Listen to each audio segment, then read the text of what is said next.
जज साहब अपनी ही माँ को आश्रम में छोड़ा है। आश्रम में माँ पर नजर रख सके इसलिए उधर के चौकीदार से दोस्ती कर ली थी और कुछ पैसे दे दिए थे।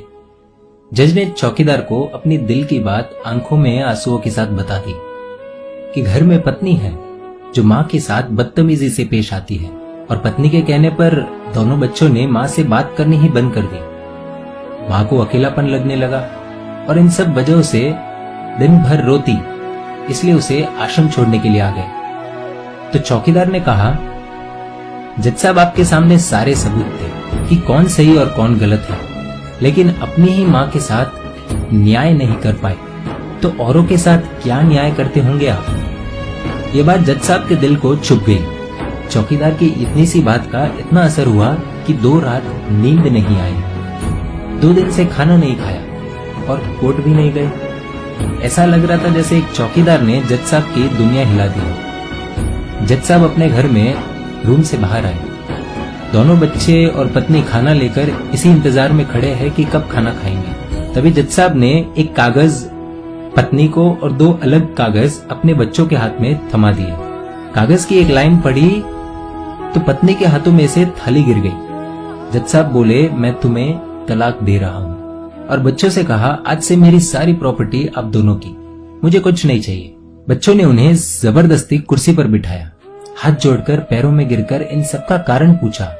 आंखों में आंसुओं के सैलाब के साथ जज साहब बोले कि मैं मेरी 65 वर्ष की माँ को आश्रम छोड़ के आया हूँ, अनजान लोगों के भरोसे छोड़ के आया हूँ, और आप सब कारण पूछ रहे हैं। हम लोगों को शर्म आनी चाहिए। रोज मेरे कोर्ट से आने के बाद माँ रोती थी कि बेटा प्लीज मुझे ओल्ड एज होम में शिफ्ट कर दो। आप में से किसी ने भी माँ से सीधे मुंह बात नहीं की, और ये भी भूल गए कि जिस जज को आज पूरा शहर सलाम करता है, उसी जज को बनाने में उस माँ का कितना बड़ा रोल है। कभी दूसरों के घरों में काम करने जाती तब भी मुझे अकेला न छोड़ती। ऐसी भगवान समान माँ को मैंने आश्रम में छोड़ दिया, और वो भी ऐसे लोगों के भरोसे जिन्हें ये तक नहीं पता कि माँ को क्या बीमारियां है।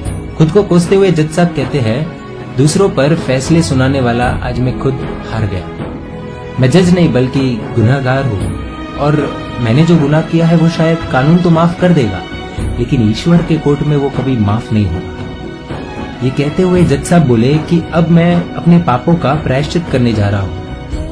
मैंने अपना सब कुछ आप लोगों को सौंप दिया है, और अब अपनी माँ के साथ आश्रम में रहूंगा और उनकी सेवा करूंगा। पत्नी से जज साहब ने कहा कि याद रखना, आज तुमने उस माँ को आश्रम भिजवाया, तुम भी एक माँ हो, कल तुम्हें भी कोई आश्रम भेजेगी, तब तुम्हें मेरे इन शब्दों का अर्थ सही मायने में समझ आएगा।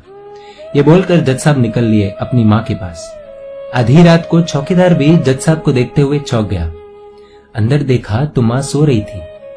करीब जाकर देखा तो पूरे परिवार की तस्वीर से लिपट कर रोते हुए माँ सो गई थी। आश्रम का प्रशासन भी जाग गया, क्योंकि पीछे पीछे माँ और बच्चे भी आ गए। उन्हें ये एहसास हो गया कि उन्होंने क्या पाप किया है। तभी आश्रम की एक कर्मचारी बोली, हम इन्हें आपको नहीं सौंप सकते, क्या पता कल आप इन्हें मार दो तो। ये सुनते ही जज साहब की पत्नी को दिल में बहुत दर्द हुआ। वो बोल उठी कि मैडम जी, शायद हमारे हाथों बहुत बड़ा पाप हुआ है, मानते हैं, लेकिन अब हम इन्हें मारने नहीं, इन्हें एक नया जीवन देने आए हैं। आश्रम के सभी बुजुर्गों की आंखों में आंसू थे। सबके सब रो पड़े। खुशी के आंसुओं के साथ माँ को घर ले आए। लेकिन वही आश्रम में अनेक आंखें ऐसी थी जो किसी न किसी का इंतजार कर रही थी। दोस्तों, इस कहानी का उद्देश्य तो आप सब समझ गए होंगे, इसलिए शेयर कीजिए और हर घर तक इस कहानी को पहुंचाइए, क्योंकि माँ तो माँ होती है। सब होगा तुम्हारे पास, पर सुकून नहीं होगा। सुकून सिर्फ माँ के आंचल में होता है, और उस आंचल को बिखरने